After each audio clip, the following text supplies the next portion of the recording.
여러분 우리나라가 잘 사는 거 아십니까? 아이고 저는 참 힘든데요 이런 분도 있지만은 최빈국에서 선진국이 되었습니다. 여러분 우리나라의 위상이 상당히 높습니다. 얼만큼 높은가 여러분들이 많은 매체를 통해서 이해를 할 수가 있겠지만 세계의 수많은 나라의 경제 규모로 따지면 우리나라가 10번째에서 13번째 왔다 갔다 합니다. 조금만 힘을 쓰면 여러분 두 자릿수가 아니라 한 자릿수가 될 정도입니다. 또 하나는 G20의 핵심 국가로 우뚝 선 나라가 우리나라입니다. OECD의 회원국이고 우리나라는 반도체, 배터리 부분 또한 조선, 자동차, 방산 뿐만 아니라 최첨단 디지털까지 여러분 강국입니다. 세상에 이런 나라가 여러분 하나님의 은혜와 하나님의 축복이 아닌가를 우리가 생각하지 아니할 수가 없습니다. 여러분 대단한 나라가 되었습니다. 그 중에 우리나라의 고속도로가 놓여지고 산업화가 이루어졌을 때 여러분 피와 땀을 흘린 사람들을 우리는 꼭 기억을 해야 합니다. 63년부터 독일에 여러분 근로자가 갔습니다. 탄광 간부로 가고 여러분 간호사로 가고 여러분 그들이 땀을 흘려가면서 외화를 보러 왔습니다.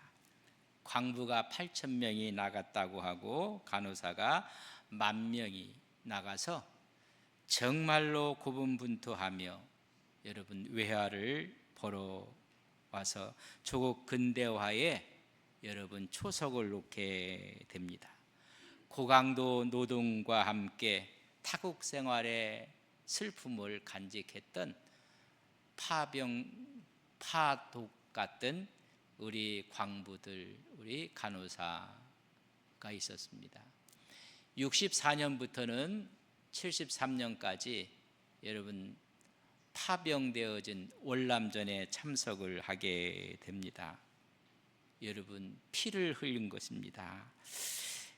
연 인원 32만 명이 여러분 파병되었다고 합니다.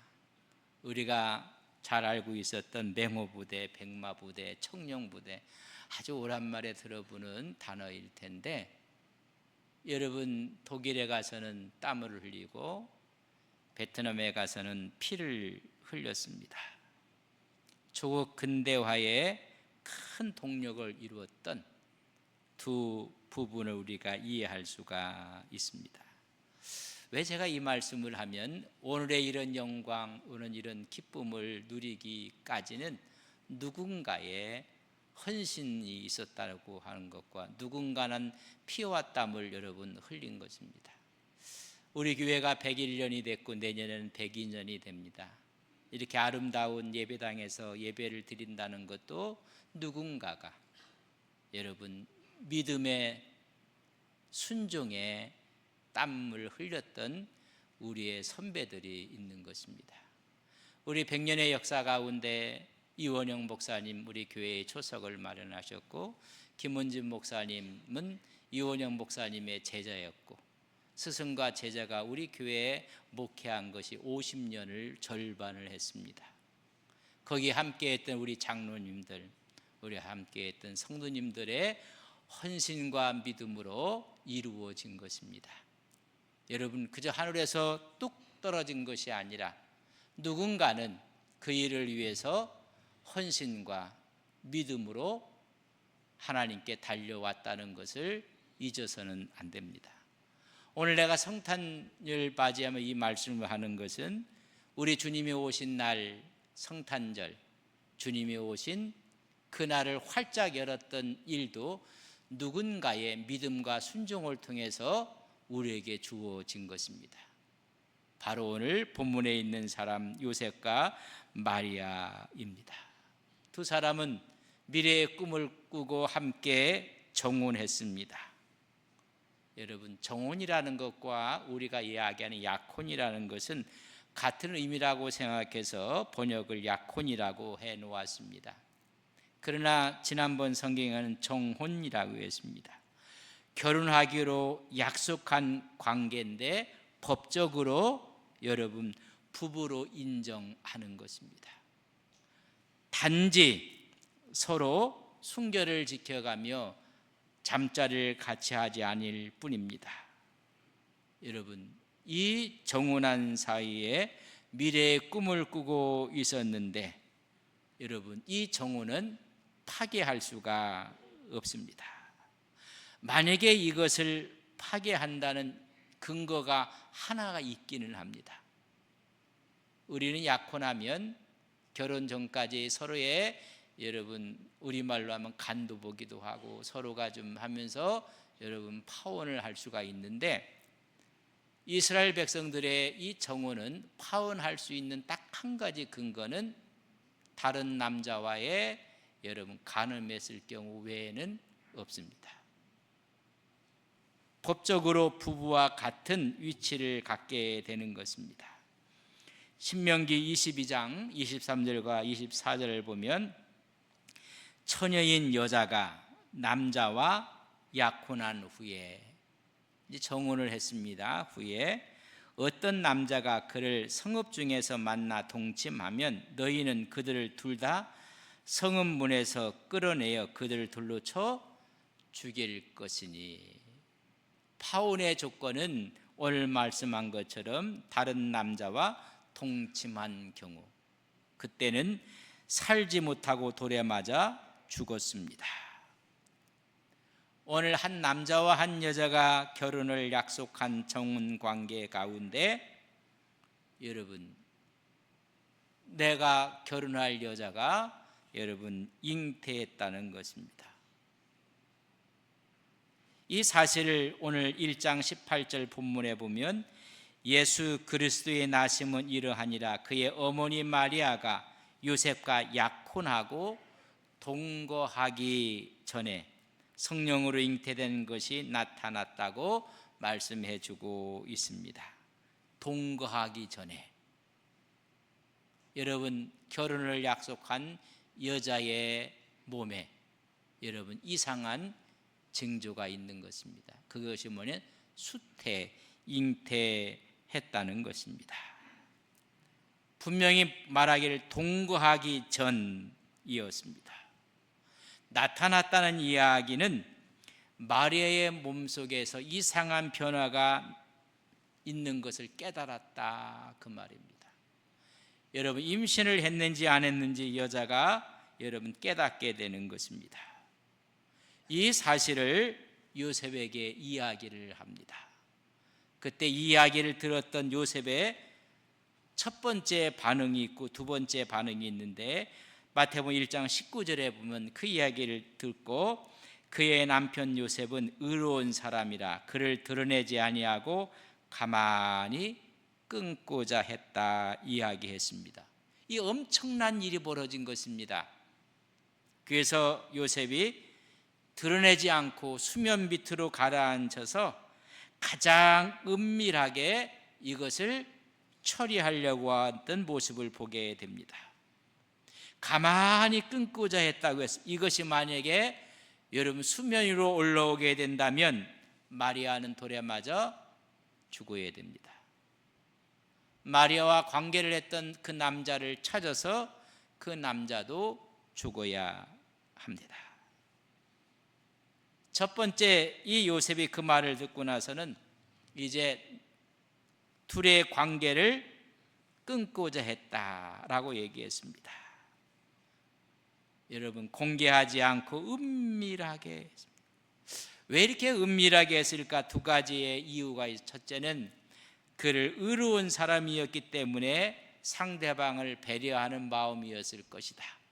두 번째는 요셉이 마리아를 너무 사랑했던 것 같아요. 사랑했기 때문에 사랑하는 여인이 수치를 당하고 모욕을 당하고 능욕을 당해 돌에 맞는 것을 참아 볼 수가 없다는 것입니다.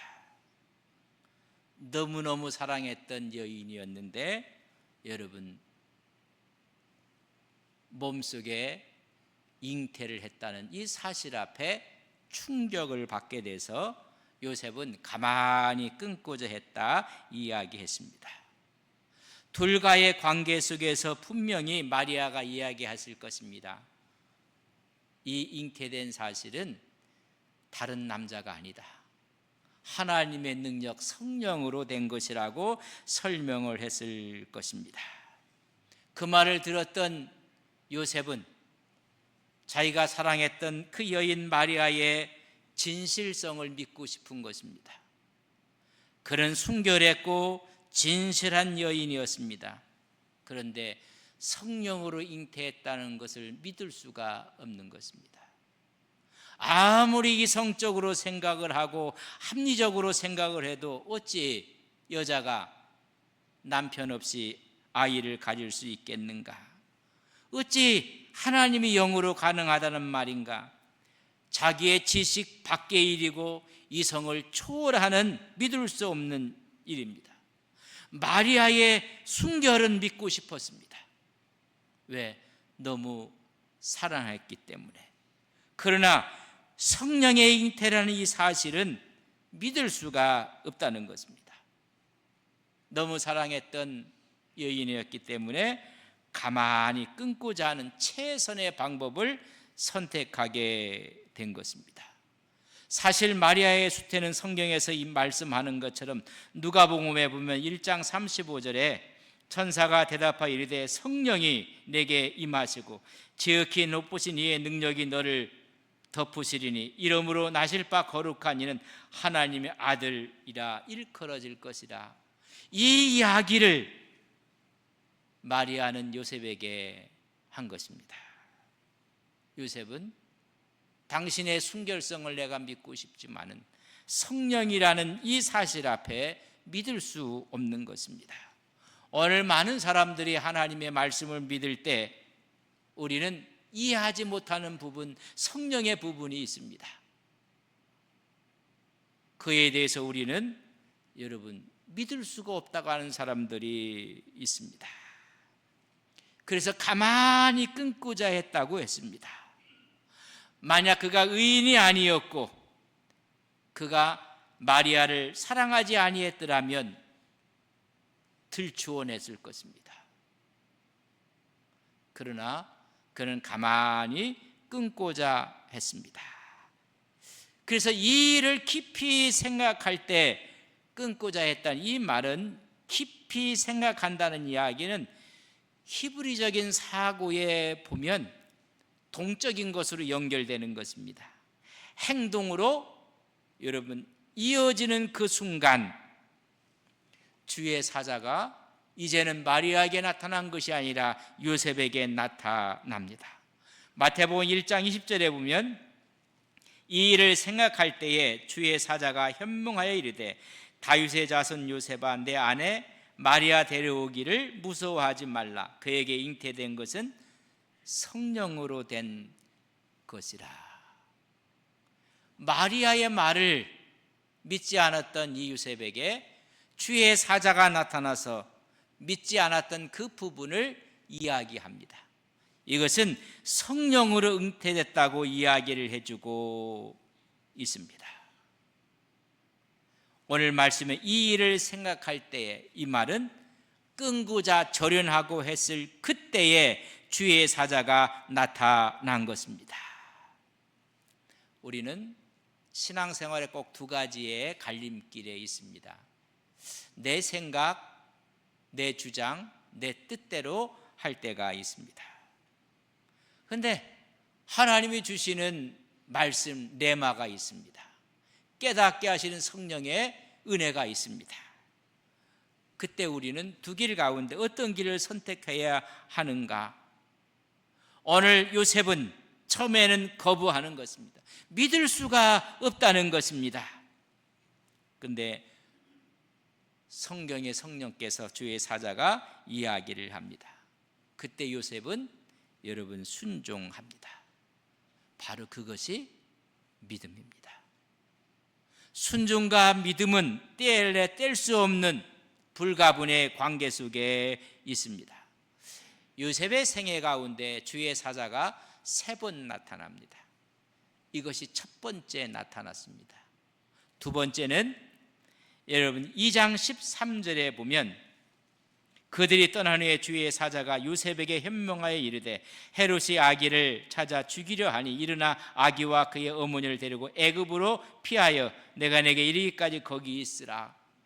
헤롯이 2살 이하의 아이들을 전부 다 죽일 때 주의 사자가 나타납니다. 그래서 애굽으로 내려갑니다. 2장 19절에 보면 헤롯이 죽은 후에 주의 사자가 애굽에서 요셉에게 현명하여 이르되, 주님의 사자가 나타나서 깨닫게 할 때마다 여러분 요셉은 순종합니다. 그래서 요셉을 가리켜서 그의 앞에 의로운 사람 요셉이라는 표현을 쓰게 됩니다. 다윗의 자손 요셉아 내 안에 데려오기를 두려워하지 말라. 그 말은 성령께서 하시는 일에 순종하라는 것입니다. 그때 요셉이 취한 태도는 21절에 이야기해주고 있습니다. 하나님의 말씀 앞에 기다리라는 말씀을 듣고 나서 기다렸고 그와 함께 했습니다. 드디어 때가 차서 아들을 낳을 것인 것을 예언합니다. 1장 21절에 보면 아들을 낳으리니 아들을 예수로 하라. 이는 그가 자기 백성을 그들의 죄에서 구원할 자이심이라. 데려오기를 두려워하지 말고 아들을 낳을 것이고 이름을 예수로 하라. 이미 요셉은 예수님이 낳기도 전에 이름을 받았습니다. 유대인들, 히브리인들의 전통에 보면 그 이름은 부모가 지어줍니다. 언제 지어주는가? 남자아이를 낳았으면 8일 만에 할례를 정결 예식을 하러 갑니다. 할례가 끝나는 그날 부모가 지어준 이름이 그의 이름입니다. 이게 이스라엘의 관습입니다. 그러나 낳기도 전에 이미 예수라는 이름을 얻게 됩니다. 그뿐만이 아니었습니다. 23절에 보면 보라 처녀가 잉태하여 아들을 낳을 것이요 그의 이름을 임마누엘이라 하리라. 우리와 함께 할 것은 임마누엘의 이름을 얻게 됩니다. 이것은 이미 이사야가 예언한 것입니다. 이사야 7장 14절에 보면 그러므로 주께서 친히 징조를 너희에게 주실 것이요 보라 처녀가 잉태하여 아들을 낳을 것이요 그의 이름을 임마누엘이라 하리라 말씀하고 있습니다. 두려워하지 말고 아들을 낳을 것이고 그의 이름을 예수라 할 것이며 그는 우리와 함께 할 것이라는 사자의 이야기를 듣게 됩니다. 그 다음 요셉의 반응이 24절에 기록되어 있습니다. 오늘 24절에 있는 말씀을 저랑 같이 한번 읽겠습니다. 같이 봅니다. 요셉이 잠에서 깨어 일어나 주의 사자의 분부대로 행하여 그의 아내를 데려왔다.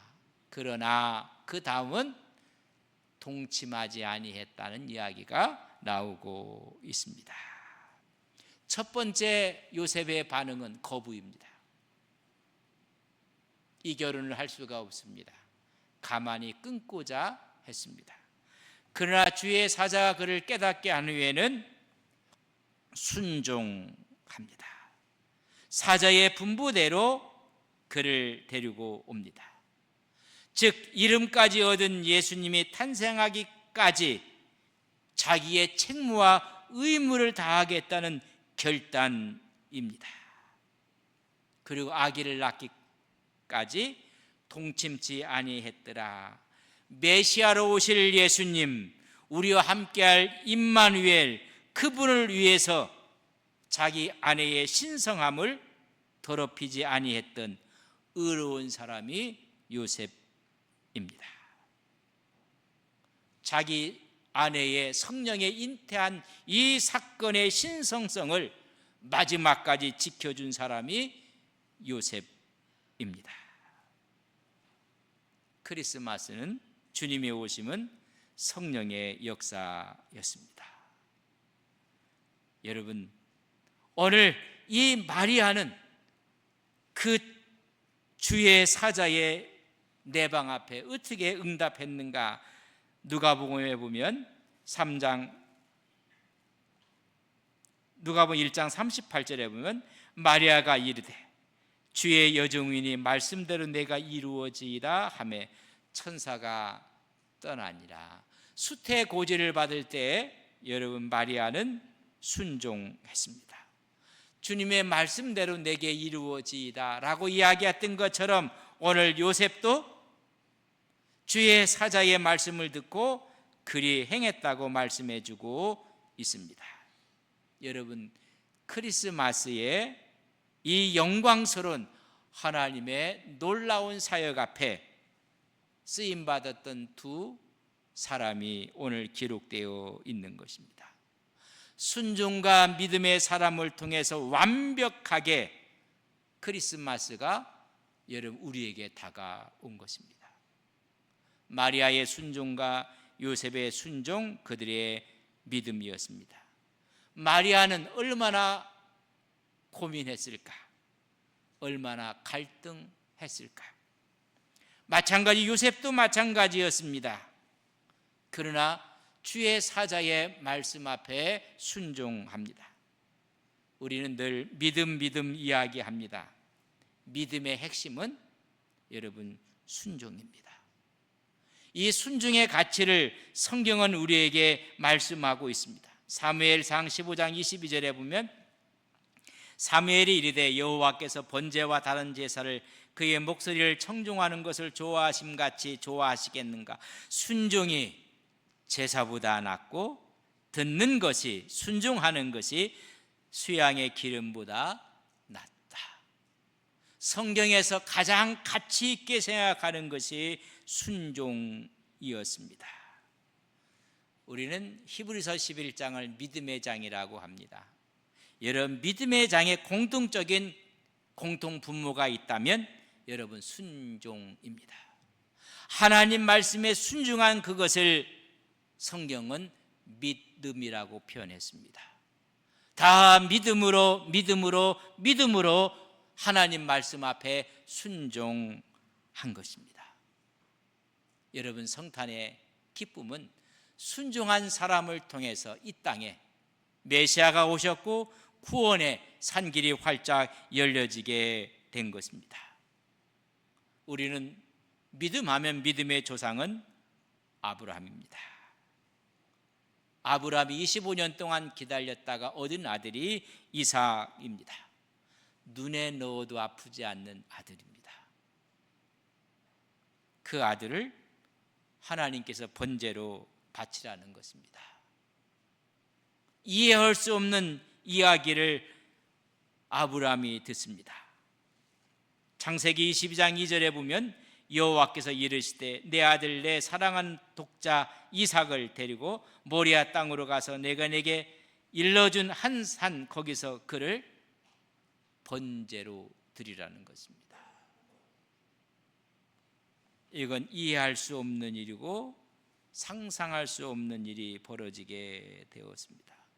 성서를 읽어보면 그 다음 날 바로 종 2명과 함께 이삭과 아브라함은 모리아산으로 떠납니다.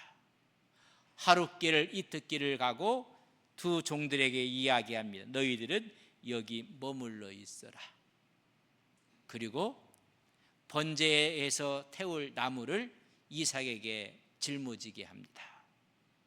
그렇다면 이삭의 나이가 10대 중후반이었을 것입니다. 그 나무를 뒤에 짊어지고 아버지 아브라함은 여러분 칼과 불을 갖고 아들은 여러분 나무를 쥐고 가는 것입니다. 그때 아들이 아브라함에게 묻습니다. 아버지, 다 있는데 불도 있고 나무도 있는데 어린 양은 어디 있습니까? 번제할 제물은 어디 있습니까? 아브라함이 속이 무너지고 눈물이 났을 것입니다. 하나님이 준비하실 것이다. 드디어 둘이 가서 그 산에 단을 쌓고 나무를 올려놓고 성경에 봤더니 그를 결박하여, 이삭을 결박하여 나무에 올려놓습니다. 성서는 기록하기를 이삭은 여러분 아무 행동을 하지 않았습니다. 우리 주님께서 십자가를 지듯이 아무런 거부함이 없었습니다. 다 올려놓고 이제는 칼을 들어서 아들을 치려고 하는 것입니다. 그때 하나님께서 아브라함을 부르십니다. 깜짝 놀랐던 하나님께서 아브라함을 불러서 외치는 소리를 우리는 듣게 되는데, 창세기 22장 11절에 보면 여호와의 사자가 하늘로부터 그를 불러 이르시되 아브라함아 아브라함아 하는지라. 아브라함이 이르되 내가 여기 있나이다. 사자가 이르시되 그 아이에게 손대지 말라는 것입니다. 그 아들에게 손을 대지 말라, 그에게 아무 일도 하지 말라. 그러면서 하나님이 하시는 말, 이제야 네가 나를 경외하는 줄 알았노라. 자기 아들을 아끼지 아니했던 그 모습을 보고야 네가 이제야 나를 경외하는 줄 알았노라. 여러분, 경외라는 단어가 성경에는 많이 나오는데 창세기부터 시작해서 경외라는 단어가 처음 나오는 본문 구절이 이 말씀입니다. 아브라함에게 쓰였던 첫 번째 말입니다. 하나님을 네가 경외하는 줄 알았노라. 그래서 주님이 준비하고 하나님이 준비했습니다. 여호와 이레라는 이름이 거기서 나오고 처음으로 경외라는 단어가 나옵니다. 경외는 순종과 믿음을 통해서 하나님께 드려질 때 나오는 단어입니다. 아브라함은 믿음을 통해서 이성을 초월하고 인간의 모든 걸 초월해서 순종했습니다. 아브라함이 믿음으로 그 말씀에 순종함으로 그 결과는 믿음의 조상이 됐으며 하나님께서 세우신 더 큰 축복을 누리고 살아가는 아브라함의 생애가 된 것입니다. 오늘 요셉과 마리아가 믿음으로 주의 사자의 말에 순종함으로 인류의 구원의 역사가 열려지게 된 것입니다. 메시아가 이 땅에 온 것입니다. 그래서 요셉을 가리켜 의로운 사람 요셉이라고 했습니다. 여기서 의라는 이야기는 옳고 그른 것을 따져서 사람을 심판하고 보복적인 행위를 하는 정의가 아니라 여기서 나는 의는 깊은 사랑과 그리고 타인을 향한 속 깊은 배려를 실천하는 의로운 사람이라고 표현해주고 있습니다. 이번 주에 우리는 성탄절을 맞이하게 됩니다. 이 성탄의 본질은 딱 두 가지입니다. 첫째는 이 땅에 하나님이 오신 것입니다. 왜 오셨습니까? 세상의 죄로 말미암아 다 무너졌기 때문에 주님이, 하나님이 친히 인간의 몸을 이 땅에 오신 것입니다. 세상이 다 망가졌습니다. 두 번째는 이 사실을 짊어져야 할 하나님의 사람이 필요한 것입니다. 믿음과 순종의 사람 요셉과 마리아를 통해서 우리 주님이 인간의 몸을 입으시고 이 땅에 오신 것입니다. 하나님의 오심과 여기에 반응하는 쓰임받는 하나님의 종들입니다. 그걸 받아들인다는 것은 너무 힘든 일입니다. 수용할 수가 없습니다. 우리가 짊어져야 할 짐입니다. 한 나라가 부흥하는데도 거슬러 되찾아가면 누군가 피와 땀을 흘린 사람들이 있었습니다. 오늘 크리스마스의 이 기쁨을 우리가 함께 누리기 위해서는 누군가가 하나님의 오심의 길에 모든 것을 내어드린 요셉과 마리아가 있는 것입니다. 하나님 뜻에 순종함으로 성탄의 기쁨은 우리에게 찾아온 것입니다. 성육신의 길을 활짝 열게 되었습니다. 그 통로는 순종과 믿음입니다. 하나님은 순종하는 자를 통해서 하나님의 역사를 이루고자 합니다. 하나님은 믿음을 소유한 자를 통해서 하나님의 일을 이루시러 가는 것입니다. 성탄절을 맞는 우리에게 이런 쓰임받는 하나님 앞에서 응답하는 순종과 믿음의 신앙을 간직하는 성탄의 절기가 되시기를 주님의 이름으로 간절히 축복합니다.